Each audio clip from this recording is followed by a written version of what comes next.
Okay, hope everybody's having a good Friday so far. It is the end of another long week. 2.5 weeks now are done in the 2019-20 school year. I want to thank you guys. You're doing a great job. Please remember, just keep the cell phones off your desk. We want to keep those out of sight. If they go off, that's fine. I know accidents are going to happen. Make sure you're wearing your badges. I'm looking around. I don't see anybody not wearing a badge, so that looks good. Remember, you can bring bottled water in here. Okay, no food or drinks, please. If you have any questions, go ahead and let me know. The goal today, I want to go ahead and begin rational functions.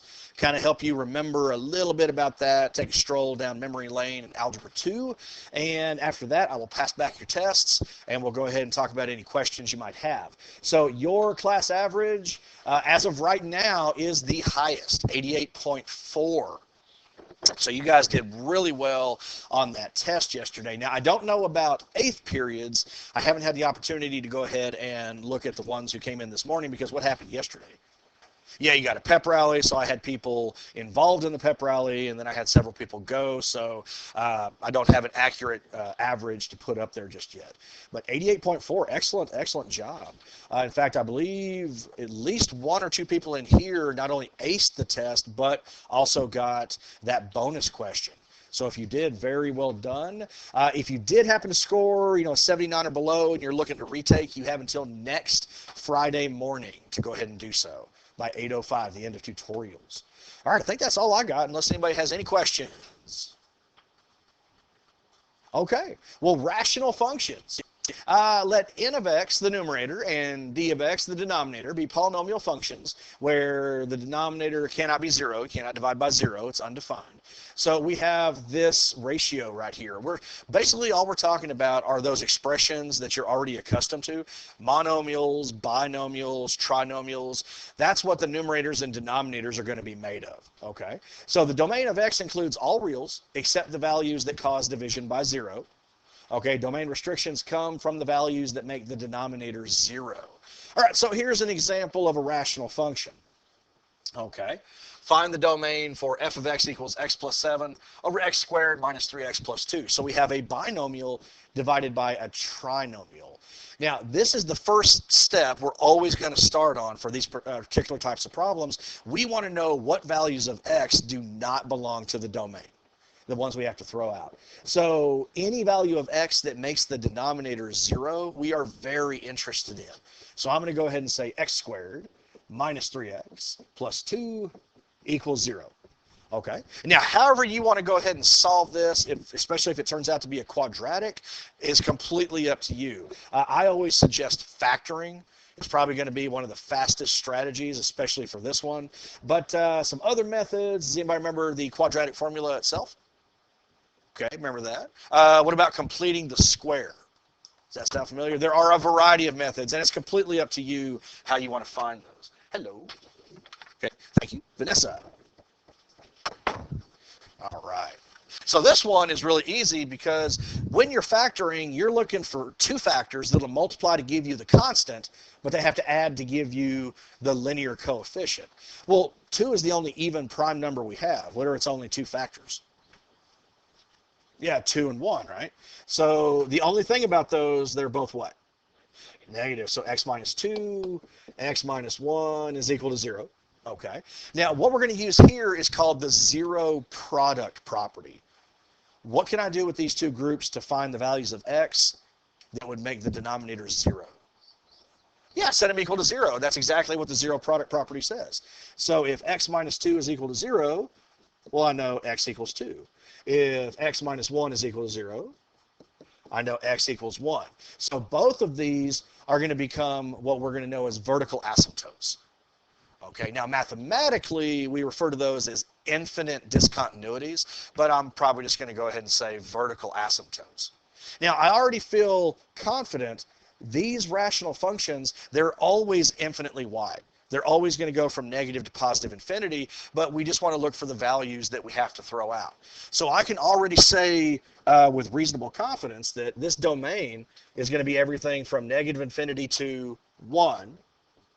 Where do you think I'm going to go from here?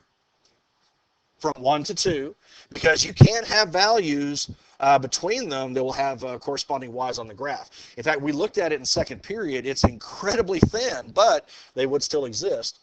1 and 2, union 2 to infinity. So again, all reals except x cannot equal 1 or 2. All right. Now, I would say the vast majority of the time, the values of x that make the denominator 0, they are going to be your vertical asymptotes, but not always the case. Okay.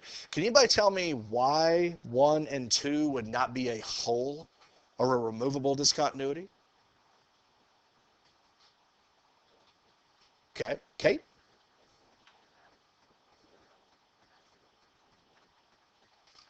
Well, it's true, but the values of x that make the denominator 0 could either be a vertical asymptote or a whole.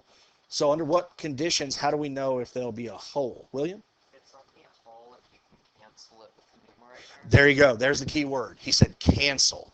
Let's say this same function right here, okay, when I factor the denominator, I got x minus 2, x minus 1. But let's say the numerator was a little larger. It wasn't just x plus 7. Okay. Let's say we also had x minus 2. Okay. So this is referring to exactly what William just said. If you have a term or a group factor that can cancel, at that point, that's a whole. Okay. It's no longer a vertical asymptote. See here, x equals 1 would still be a vertical asymptote because that didn't cancel with any common group up top. But for the x minus 2's, I know he's still a discontinuity, but we're going to find the location of that whole. Now, I'm not going to worry about it right now. I just want to go ahead and make you aware of how to know if there's one or not. And let me even take a step back. Does anybody not know what I'm referring to when I say whole? Is there anybody who wants me to elaborate? Okay, I'm going to take that as we're good. All right. So any questions on that? All right. Well, let's quickly talk about limits and end behavior. Okay. So let's see here. Vertical asymptotes are going to have the form, bless you, x equals a. Okay, because that's the equation of a vertical line. So the graph behavior will approach the vertical line and either increase or decrease without bound. That is, this limit will approach positive or negative infinity, and this limit will approach positive or negative infinity. Okay, because when you're analyzing the behavior around a vertical asymptote, bless you. Okay, would you like a tissue? Okay, right. Then you have to look at what the graph is doing, bless you, on each side of it. Okay, in fact, look at this first statement right here. LIM, of course, stands for limit. Okay, the little arrow means approaches, so the limit as x approaches. But look at these two statements here. Do you notice anything different about them? One has a negative, one has a positive. If you place where a power would normally go, a negative or a positive, that tells you the direction. So if I see, like, for example, a negative, that means I'm going to approach that value from the left. So what if I have a positive where a power should be? That means I'm going to approach it from the right. Okay. Well, when you're dealing with these rational functions and you're looking around the vertical asymptotes, there are only ever two choices. The graph is either going to curve upwards to positive infinity or it's going to curve downwards to negative infinity. In fact, take a look at the example we have over here. There's a vertical asymptote for this one at x equals negative 3. Okay, and there's a horizontal asymptote at y equals 1. Okay, so let me go ahead and write the limit statements using my vertical asymptote. I'm going to say the limit as x approaches. How would I tell the reader that I want to approach negative 3 from the left? What would I put as my power? A negative, a minus. Remember, that tells me direction. Okay. Same thing if I wanted to go ahead and say the limit as x approaches negative 3. If I wanted to approach it from the right, then I'm going to put a little plus right there where a power would be. Okay. Well, take a look at this guy. Let's say as x is approaching -3 from the left. So I'm on the x-axis. I'm getting closer and closer to -3 from the left.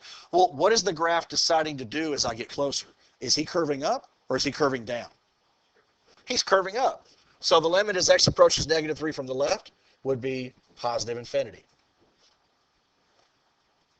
Okay. When you're talking about the limit behavior of a vertical asymptote, you only have positive or negative infinity as your choices. Okay. Well, what happens if I'm on the x-axis and I'm now approaching -3 from the right side? What's the graph doing the closer I get? He's curving down. So this limit would be negative infinity. Remember, the idea is that they are going to get infinitely closer to these asymptotes, these values, but they will never make contact. Okay. Any questions on that? And we're going to do another example in just a minute. Okay. Those are the vertical asymptotes. Okay. Well, let's look at the horizontal asymptotes. These are going to be of the form y equals b, because a horizontal line is y equals. Okay. Now it says the graph will tend toward positive or negative infinity along the line. Now, I take issue with this next statement right here. It is possible to cross a horizontal asymptote. No. Okay. The functions will never come into contact with the asymptotes. All right. But look at your statements here. Let me explain why I'm saying this. Now we're taking the limit as x approaches what? Negative infinity or positive infinity, right? When you look at what we call the ends, when you go to positive or negative infinity, we refer to this as the end behavior. Okay. When your limit goes from negative infinity or positive infinity, or even both, you could combine the two, you're going to be very, very interested in your horizontal asymptote. Okay.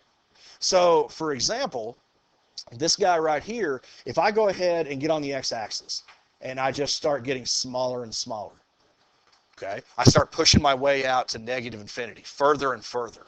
Well, what are the corresponding y values doing? Are they getting larger or smaller? They're getting smaller, but are they approaching something in particular? They're approaching the asymptote y equals 1. Now, will they ever hit 1? No. So they're going to get really close. This guy on the left, just because of the way the graph is, he's approaching it from above. Okay. So maybe you'll have something like, 1.1, 1.01, 1.001. You're going to get infinitely closer, but you won't ever touch. Okay. Well, what do you think is going to happen if I take the limit as x goes to infinity? I get on the x-axis, and I just start getting larger and larger. Well, what are the corresponding y values doing as I get closer? It's getting closer to 1 again, so that's your limit. So it does not matter if one side approaches it from above while the other side approaches it from below. Okay, now let's go back to this statement right here. What are we approaching in order to take this limit? Yeah, infinity, whether it's positive or negative. So let me ask you a question. Let me go ahead and erase this right here. Okay. What value of x is this right here? The point that I just put. Okay, that's 0. Is that infinity? No. Okay. The point is, you don't start to get close to this asymptote until you push pretty far out along the x-axis. That's why we refer to it as the end behavior. So technically, right through the middle, this horizontal asymptote doesn't exist yet. That's why I take issue with the fact that it says it's okay to cross an asymptote. No, that's not correct. Okay. Now, you may have a rational function that might go right through the middle, but you have to realize that asymptote doesn't exist yet. Okay. Now, that's why when we start graphing these next week, when I go ahead and draw my horizontal asymptotes, I never draw the middle of it. I only draw the right and the left side. Okay. But when you're looking at the limit as it goes to positive or negative infinity, you're very, very interested in the horizontal asymptote. Okay. So let's walk through another example. Okay. Let's say I have this one right here. And now what we're about to do, if you don't remember all the characteristics of the rational function, that's okay. We are going to talk about this next week in a lot more detail. But let's say we have this graph right here. F of x equals 2x minus 1 over x minus 2. Where does he have a vertical asymptote? At x equals 2. Okay. Remember, any value of x that makes the denominator 0 will be a vertical asymptote unless that expression can cancel. Then it becomes a whole. Okay, so let's say I have a vertical asymptote here at 2. So there's x equals 2. Can anybody tell me where would the horizontal asymptote be here? Okay, William immediately says y equals 2. What makes you say that? Well, if they're the same degree, you go to the coefficient. Okay, so he says if it's the same degree, you go to the coefficients. What are you talking about degree? Degree as in like, x to the 1, x. There you go.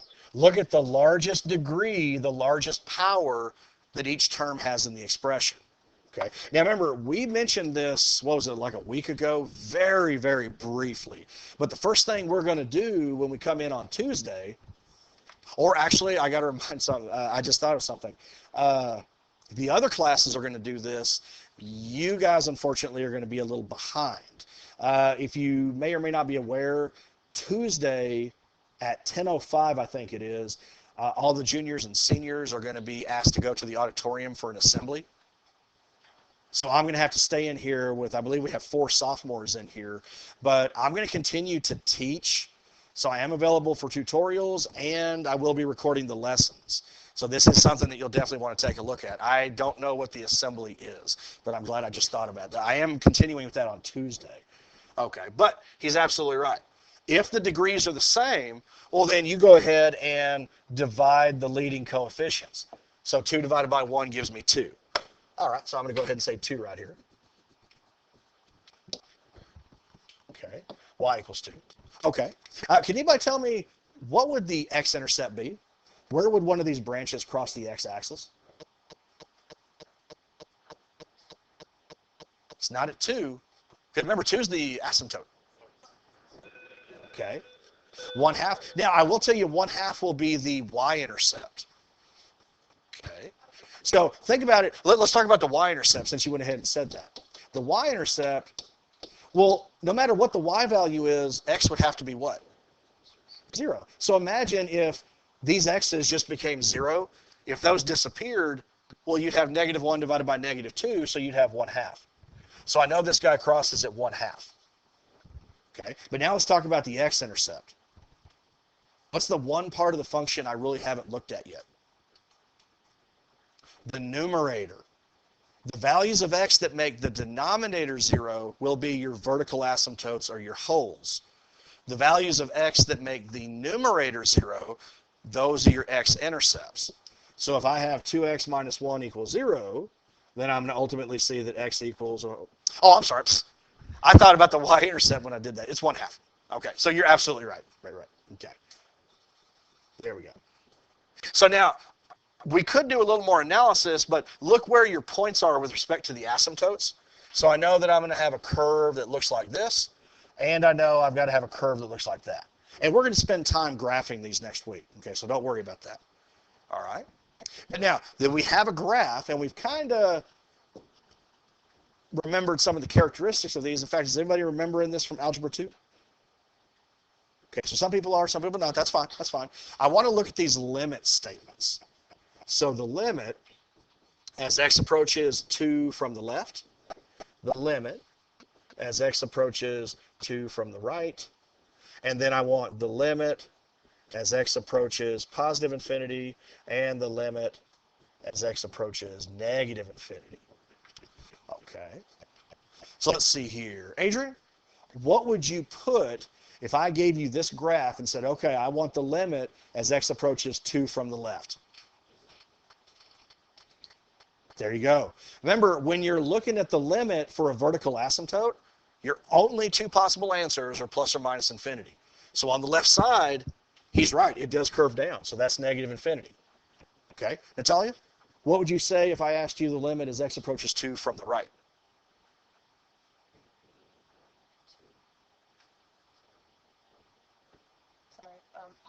So she says positive infinity. That's right. Now, these two examples have done this, but is it going to be the same every time where if you're going to negative infinity on one side, will it automatically go to positive on the other? No, it's very possible both sides could be positive infinity, both sides could be negative. So I always encourage you to take a look at that. Right, Kate? Right, Kate?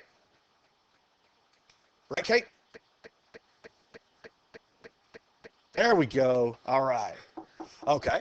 So now let's take a look at those other limit statements. Hey. Okay, so I want the limit as x approaches infinity. Okay. Now remember, when you're looking at approaching positive or negative infinity, you're really interested in what? What kind of asymptote? The horizontal. Okay, so if I'm on the x-axis and I'm just getting larger and larger and larger, well, what's the function doing? It is approaching 2. It does not matter if it's approaching it from above or below. Okay, you're still approaching that value. So what would be the limit as x approaches negative infinity? 2 as well. Now somebody asked this in the previous class, if both of those have the same value, could we just combine them and say x approaches positive or negative infinity equals 2? Yeah, that's perfectly fine. You can condense those or you can keep them separate. That I really don't have a preference on. Okay. So how are we doing? Any questions? All right. Then what I'm going to go ahead and do, let me stop here because I'm not going to record from here on.